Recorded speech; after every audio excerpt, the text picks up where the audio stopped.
Hello party people and welcome to my channel Quartz and Curls. I am Quartz and that's my cat Cleo in the back. She likes to feature herself every now and then. But anyways, for today's video I'm actually going to be talking about ways to curb hand picking, hand biting, and nail biting. So if that's something you struggle with, this is the video for you. I'm going to talk about 4 very simple methods that you can do to try and curb this behavior. That being said, if you have been contemplating getting anxiety or fidget rings, I did do a video on that, so I'll put the link below. That definitely would be a good video to watch if you're looking for other methods to do that do cost a little bit more, because the rings are sort of expensive. But if you're not looking to spend that money and you're trying to find ways to do it very cheap, on a budget, something that's very affordable, then this is the video for you. So let's get into it.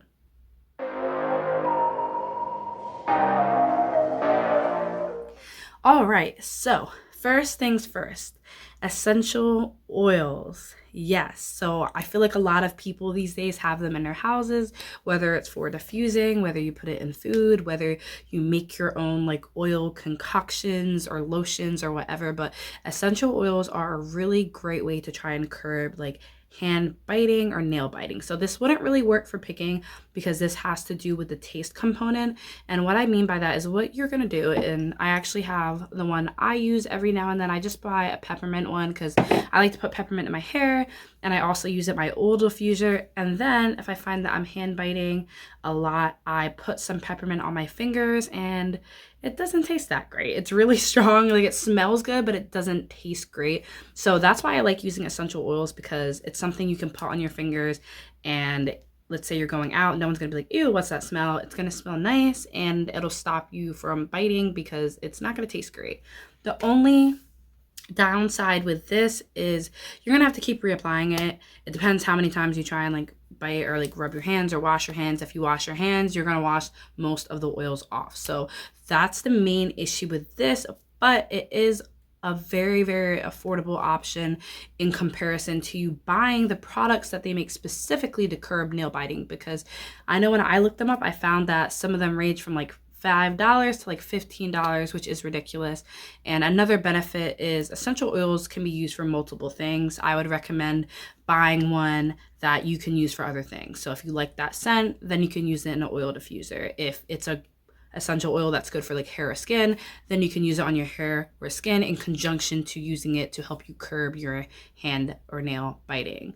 So to get into the second tip, this is gonna sound funny, but I don't know if anyone else's like science teachers called these this in like middle school, but finger condoms. And I actually have some. So I'm gonna put one on my finger. Ta-da! I know when I was in middle school, my science teacher, who was always like pretty cool, I feel like the science teachers are always the cool ones, but he would call them finger condoms, and we'd use these in science labs. I don't really know why we didn't just put gloves on. I don't really know the purpose of these, but one day I was like, okay, like I need something to use, and I went on Amazon, and you can get a lot of these for very cheap. So once again, I'll put a link for that below too. But this is perfect because if you find that you're biting and you want to curb it, this is going to stop you, because one, this tastes and smells disgusting. So as soon as your tongue touches it, you're going to be like, eh. This method will also work for hand picking. So I think this is a pro in a sense that it curbs with biting and picking, because essential oils isn't really going to help with picking, but if you get the finger condoms, it will. And it's also a lot easier than you putting on gloves. I know for me, sensory wise, I don't like the way that feels, but I can bear it on 1 or 2 fingers. So that being said, this isn't really something you could use outside or like at work or at school, but if you're at home a lot, I know for me, I find that I start picking when I'm doing my homework. So when I'm in my apartment and I'm doing my homework, I find that's when I start picking and biting. So for me, this works out pretty good. I just leave them near me. If I know I'm about to study, if I know I'm about to work on a paper, I grab a pile of them and I keep them next to my bed so I can put them on as soon as I start doing it. Third tip. If you're someone who likes to get your nails done, I would actually recommend getting acrylics. So I often have acrylics, and They curb the picking and biting for two reasons. One, with picking, the nails are rounded. So I'm going to like bring my nail up. As you can see, acrylic nails are pretty thick. So your natural nails are usually on the thinner side, which makes them sort of sharp in a sense that it's a lot easier to pick at your skin and lift that layer of skin and cause like damage to that area. Versus when you have acrylics, they can smooth them out and round them out. So if you try and like scratch or like pick, you're literally just not going to be able to break the skin unless it's already broken and you're like continuing that. But you're not going to be able to break the skin with acrylics. At least for me, I have not found that I've been able to do that. Like I said, unless I've already broken the skin there. And, you know, Cleo's so funny. What are you doing? I'm like watching her in the background. I'm like, what are you doing?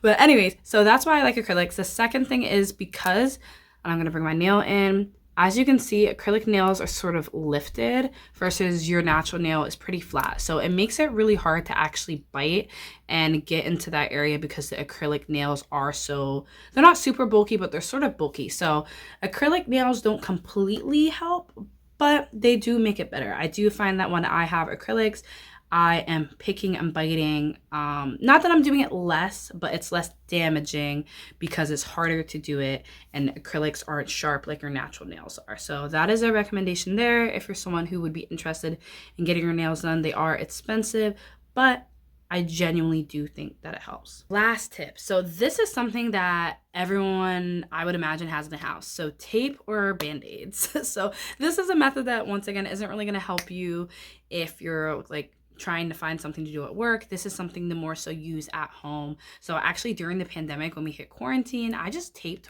all of my fingers because I was very stressed, very anxious.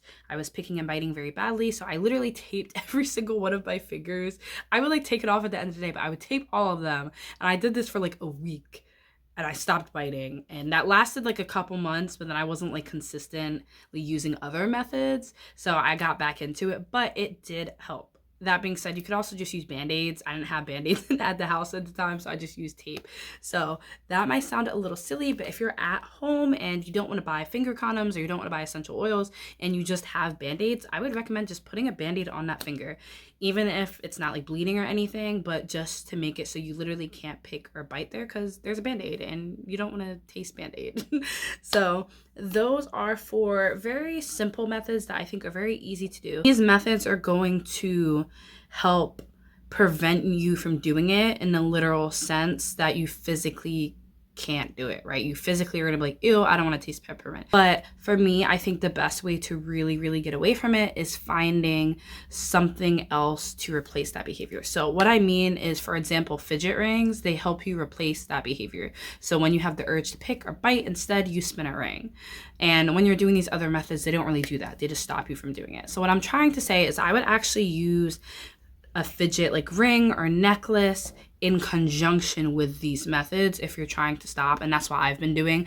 I use my essential oils, I use the finger condoms every now and then, but I have been wearing my fidget rings pretty much every day, or a ring in general. Like I actually just bought these rings online. They're not fidget rings, but I found that because I got so used to using the fidget rings, even if I just have a regular ring on, now I'll play with it. Like I'll just sort of like twist the ring. So I have found that I'm not only physically stopping myself, but like mentally, I'm fine that I'm now shifting to like other methods automatically. So that's pretty much my take on it. So long story short, 4 easy methods, but I would recommend finding a replacement behavior while using the 4 prevention methods that I mentioned today, whether it's buying a fidget ring, which I will put the link for that video below, like I said earlier, or it's maybe you start twirling on your clothes, maybe you twirl on a necklace. Do not do your hair because that can lead to a lot of breakage, but maybe you fidget with jewelry, clothes, something. So definitely try and think of other things you can do rather than the hand picking and biting in conjunction with like physically preventing yourself by using the methods I mentioned. So I know people were really happy with the fidget ring video, so I just sort of wanted to do something to follow up on that for people who maybe financially can't purchase the ring because they are pretty expensive. It's definitely an investment depending where you're at on that sense. I know for me, I'm a college student and the rings, they're on the Klarna payment thing, okay? Like I'm paying them in increments because I was like, ooh, $60. Like that's a lot. So I was trying to think of something, and I definitely just wanted to share ways to curb your behavior in a way that's a lot more affordable and a lot more accessible if you're not able to get the rings. Plus, the shipping was sort of slow, so maybe you ordered them and you're really struggling. You have exams, I understand, and you need to do something now, right? So I hope this is really, really helpful. Once again, drop a comment below, like the video if you enjoyed it, and tune into my channel next Sunday.